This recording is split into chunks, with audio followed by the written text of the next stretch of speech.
പരാമർശിക്കപ്പെട്ട വിഷയം അൻആം സൂറയിലെ ആയത്ത് ഇസ്തിആനത്തും ബിൽ ജിന്നിൽ 2 തരമുണ്ട് എന്നതിന് ഞാൻ തെളിവായി ഉദ്ധരിച്ചത് ദുർവ്യാഖ്യാനമാണ് എന്നാണല്ലോ. എങ്കിൽ അതിൽ വെച്ചുകൊണ്ട് തന്നെ ഞാൻ ചോദിക്കട്ടെ, ഈ ആയത്ത് ഇസ്തിആനത്തും ബിൽ ജിന്നിലെ ശിർക്കായതിനെയും വസീലയായതിനെയും ഒക്കെ വേർതിരിച്ചുകൊണ്ട് 2 തരം ഇസ്തിആനത്തുണ്ട് എന്ന് ലോകത്ത് ഞാൻ മാത്രമല്ല പറഞ്ഞത്. സൗദി അറേബ്യയിലെ ഔഖാഫിന്റെ മന്ത്രിയായ സ്വാലിഹ് ആലു ഷെയ്ഖ് അദ്ദേഹം ഇതേ ആയത്ത് വെച്ചുകൊണ്ട് പറയുന്നു, ജിന്നോളെ ഇസ്തിആനത്ത് ശിർക്കിലേക്കുള്ള വസീലയാണ്, വസിയത്തിലെ ശിർക്കാണ്. തെളിവെന്താ? കമാ ഖാല തആല വയൗമ യഹ്ശുറുഹും ജമീഅ എന്ന അൻആമിലെ ആയത്ത് വെച്ചിട്ട് ആലു ഷെയ്ഖ് ഇതേ ആയത്ത് വെച്ചുകൊണ്ട് പറയുന്നു, ജിന്നിനോട് സഹായത്തേട്ടത്തിന് വസിയത്തു ശിർക്കായ വകുപ്പുണ്ട്, ശിർക്കായതുമുണ്ട് വസീലയായതുമുണ്ട്. ഞാൻ ദുർവ്യാഖ്യാനിച്ചെങ്കിൽ, ഞാൻ ജൂനിയർ കാന്തപുരമാണെങ്കിൽ, ഞാൻ ശിർക്കിന്റെ ആളാണെങ്കിൽ ഈ ആലു ഷെയ്ഖിനെ കുറിച്ചും നിങ്ങളത് പറയാൻ തയ്യാറുണ്ടോ? അദ്ദേഹം മുസ്ലിക്കാണോ? അദ്ദേഹം ദുർവ്യാഖ്യാനിച്ചോ? അദ്ദേഹം കാന്തപുരത്തിന്റെ ജൂനിയർ ആണോ? അദ്ദേഹത്തിന് നുത്ഫയിലും സംശയമുണ്ടെന്ന് പറയുമോ? നിങ്ങൾ പറയേണ്ടതുണ്ട്. അതാ ഒന്നാമത്തെ ചോദ്യം. ആ ആലു ഷെയ്ഖ് പറയുന്നത് അദ്ദേഹം ആയത്ത് ഓതിയിട്ടുണ്ട്, ആയത്ത് എഴുതിയിട്ടുണ്ട് എന്നത് ശരിയാണ്. വലിഹാദാ നഖൂലു, അദ്ദേഹം പറയുന്ന ഒരു കാര്യം, ഇന്ന തിൽക്കൽ ഇസ്തിആന بجميع أنواعها لا تجوز فمنها ما هو شرك كالاستعانة بشياطين الجن يعني الكفار ومنها ما هو وسيلة إلى الشرك كالاستعانة بمسلمي الجن. ഇത് ഞാൻ അംഗീകരിക്കുന്നുവോ ഇല്ലയോ എന്നതല്ല ഞാൻ പറയുന്നത്. സലഫി ആലു ഷെയ്ഖ് പറഞ്ഞ അംഗീകരിക്കോ എന്നല്ല ഞാൻ ചോദിച്ചത്. ആലു ഷെയ്ഖ് ദുർവ്യാഖ്യാനിച്ചു എന്ന് പറയുമോ? ആലു ഷെയ്ഖ് ജൂനിയർ കാന്തപുരമാണെന്ന് പറയുമോ?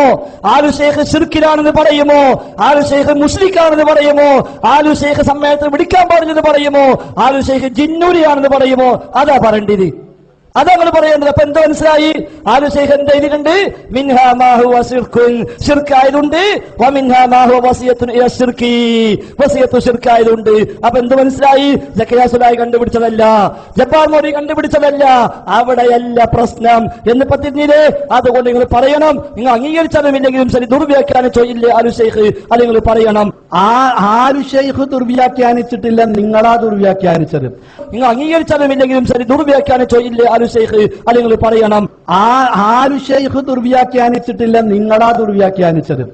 ആലു ഷെയ്ഖ് പറഞ്ഞത് കാഫിർ ജിന്നിനോട് സഹായം ചോദിക്കുന്നത് ശിർക്കാണ് എന്നാണ്.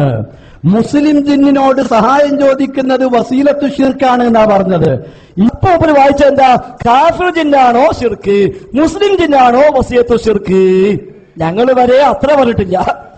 ഇവിടെ ആലു ഷെയ്ഖ് പറയുന്നത് മുസ്ലിം ജിന്നിനോടുള്ള സഹായത്തേട്ടമേ എന്താകൂ വസീലത്തു ശിർക്കാവുകയുള്ളൂ. ഇവിടെ ആലു ഷെയ്ഖ് പറയുന്നത് മുസ്ലിം ജിന്നിനോടുള്ള സഹായത്തേട്ടമേ എന്താകൂ വസീലത്തു ശിർക്കാവുകയുള്ളൂ. അപ്പൊ ഒരു വായിച്ച എന്താ? കാഫിർ ജിന്നാണോ ശിർക്ക്, മുസ്ലിം ജിന്നാണോ വസിയത്തു ശിർക്ക്? ഞങ്ങൾ വരെ അത്ര പറഞ്ഞിട്ടില്ല. ഇതേ ആവശ്യം അൽഹംദുലില്ലാ, അൽഹംദുലില്ലാ, അൽഹംദുലില്ലാ. അബ്ദുറഹ്മാൻ സലഫി തന്നെ പറഞ്ഞു, കാഫിർ ജിന്നാണോ ശിർക്ക്, മുസ്ലിം ജിന്നാണോ വസിയത്തു ശിർക്ക്? അതാണ് ആലു ഷെയ്ഖ് പറഞ്ഞത്. രണ്ടാമത്തെ ചോദ്യം, ഈ ആയത്തിൽ പറഞ്ഞ ഇസ്തിംതാഇൽ ഇസ്തിആനത്ത് ഉൾപ്പെടുമോ ഇല്ലേ? കാരണം ഇസ്തിംതാ ശിർക്കായതും വസീലയായതും ഉണ്ടെന്ന് നിങ്ങളും സമ്മതിക്കുന്നു. എങ്കിൽ ആ പറഞ്ഞ ഇസ്തിംതാഇൽ, ആയത്തിൽ പറഞ്ഞ ഇസ്തിംതാഇൽ ഇസ്തിആനത്ത് ഉൾപ്പെടുമോ ഉൾപ്പെടില്ലേ? നിങ്ങൾ വ്യക്തമാക്കേണ്ടതുണ്ട്. അതാ രണ്ടാമത്തെ ചോദ്യം. കേട്ടില്ല എന്ന് പറയണ്ട. ഇസ്തിംതാഇൽ ഇസ്തിആനത്ത് പെടുമോ? ആ ചോദ്യം യഥാർത്ഥത്തിൽ പുതിയ ചോദ്യമാണ്, തർക്കമില്ലാത്തതാണ്. ആ വിഷയത്തിൽ ഇസ്തിംതാഇൽ ഇസ്തിആനത്ത് പെടും, ഇസ്തിആനത്ത് അല്ലാത്തതും പെടും. ആ വിഷയത്തിൽ ഇസ്തിംതാഇൽ ഇസ്തിആനത്ത് പെടും, ഇസ്തിആനത്ത് അല്ലാത്തതും പെടും. ഇനി മൂന്നാമത്തെ ചോദ്യം, നിങ്ങൾ പറഞ്ഞല്ലോ എന്ത്? ഇസ്തിംതാഇൽ ഇസ്തിആനത്ത് പെടും, ഇസ്തിംതാഇൽ ഇസ്തിആനത്ത് പെടും. ആ ഇസ്തിംതാവത്തെ ശിർക്കായതുണ്ട്, വസീലയായതുണ്ട്, തർക്കമില്ല. അതിൽ ഇസ്തിആനത്ത് പെടും, അതിനും തർക്കമില്ല. എങ്കിൽ ചോദിക്കട്ടെ, നിങ്ങളൊക്കെ ഇപ്പൊ നാട് നീളെ പറയുന്നു ജിന്ന് അഭൗതികാണ്, കാര്യകാരണബന്ധങ്ങൾക്ക് അപ്പുറത്താണ്, ജിന്ന് എന്ത് ചെയ്താലും അഭൗതികാണ്, അതുകൊണ്ട് ജിന്നുമായുള്ള ഏത് ഇടപാടും പറ്റൂല എന്നാണ് നാസസ്വലിമൊക്കെ പ്രസംഗിച്ചിരുന്നത്. എങ്കിൽ എങ്ങനെയാണ് അഭൗതികമായ ജിന്നിനോട് ശിർക്ക് അല്ലാത്ത ഇസ്തിംതാ ഉണ്ടായത്? എന്റെ മൂന്നാമത്തെ ചോദ്യം. അഭൗതികമായ ജിന്ന്, കാര്യകാലബന്ധങ്ങൾക്ക് അപ്പുറമുള്ള ജിന്ന്, അതിനോട് എങ്ങനെയാ ഒരു അഭൗതികമല്ലാത്ത ഒരു ഭൗതികമായ ശിർക്ക് ആവാത്തൊരു ഇസ്തിൻതാഹ് അതെങ്ങനെ ഉണ്ടാകാം? സലഫി പോലും വിചാരിച്ചിട്ടില്ല അത് ഇങ്ങനെയൊക്കെ ആവുന്നത്. കുട്ടികളെ ഇടങ്ങാറാക്കി നിർബന്ധിച്ച് പിടിച്ചു വലിച്ചു കൊടുന്നപ്പോ ആടിനെ കുളത്തേക്ക് കുളിപ്പിക്കാൻ ഇറക്കണ പോലെ കൊണ്ടുവന്നതാ പിടിച്ചു വലിച്ചിട്ട്. ഇത്ര വലിയ കുടുക്കാവെന്ന് വിചാരിച്ചിട്ടില്ല. അതുകൊണ്ട് ഈ ഇസ്തിൻതാഹിൽ പലവിധമുണ്ട് നിങ്ങൾ പറഞ്ഞു. ഇസ്തിൻതാഹിൽ ഇസ്തിആനത്ത് പെടുമെന്നും പറഞ്ഞു. ഇസ്തിൻതാഹ് ശിർക്കായതും വസീലയായതും ഹറാമായതുണ്ടെന്നും പറഞ്ഞു. എങ്കിൽ അഭൗതികമായ ജിന്നിനോട് എങ്ങനെയാണ് ശിർക്കല്ലാത്ത ഇസ്തിൻതാഹ് ഉണ്ടാകുക? അതാണ് ഞാൻ കിട്ടേണ്ടത്, അതാണ് നിങ്ങൾ പറയേണ്ടത്. അതാണ് മൂന്നാമത്തെ ചോദ്യം.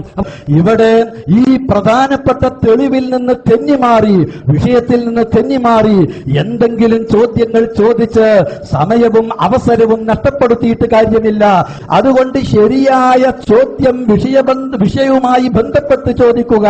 അതാണ് ഈ അവസരത്തിൽ ജനങ്ങൾ പ്രതീക്ഷിക്കുന്നത്. ആ ചോദ്യം ഉന്നയിച്ചാൽ അതിനുള്ള കൃത്യമായ മറുപടി ഞാൻ പറയും. എന്റെ മൂന്നാമത്തെ ചോദ്യത്തിന് മറുപടി എവിടെ സലഫി? മൂന്നാമത്തെ ചോദ്യം മറുപടി എവിടെ? ജിന്ന് അഭൗതികമാണെങ്കിൽ അഭൗതികമായ ജിന്നോട് എങ്ങനെയാ ശിർക്ക് അല്ലാത്തൊരു ഇസ്തിൻതാഹ് ഉണ്ടാവുക? നിങ്ങൾ പ്രസംഗിച്ചെന്താ?